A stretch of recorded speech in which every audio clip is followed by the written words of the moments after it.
রাধে রাধে বন্ধুরা, চলে এসেছি একটা নতুন ভিডিও নিয়ে তোমাদের সাথে। দেখো, এখানে পার্শে মাছ আমি ভেজে রেখেছি ধুয়ে, দেখতেই পাচ্ছ। আর এখানে প্রথমে ভেবেছিলাম আমি ভিডিওটা করব না, তারপরে আবার ভাবলাম তোমাদের সাথে শেয়ার করি। এখানে দেখো, আমি কালো জিরে ফোড়ন দিয়ে আদা, রসুন, পেঁয়াজ, টমেটো, কাঁচা লঙ্কার পেস্ট দিয়ে দিয়েছি, ভালো করে কষিয়ে নিয়েছি। দেখো, তেল উঠে এসছে। এবার আমি এর মধ্যে জল দিয়ে দেবো। তোমরা এইভাবে করে খাবে, দারুণ টেস্ট হয়। আমি যেহেতু বেগুনটা খাই না, বেগুনটা দিলে আরও টেস্ট হয় একটু বেগুন আলু দিয়ে করলে।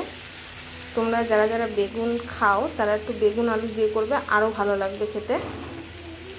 আমি এবার জল দিয়ে দেবো। দেখো, জল দিয়ে দিয়েছি।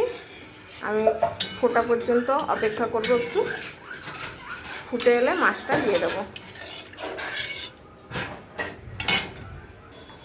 দেখো, আমার ঝোলটা ফুটে গেছে।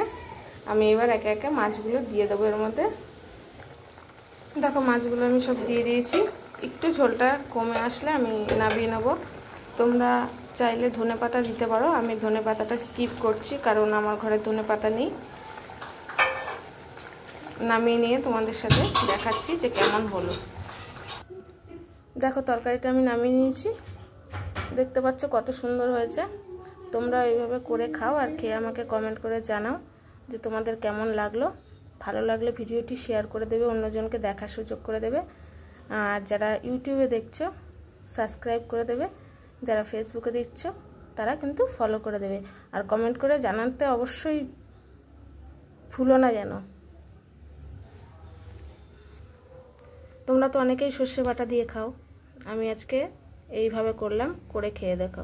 দেখা হচ্ছে নেক্সট ভিডিওতে। রাধে রাধে বন্ধুরা।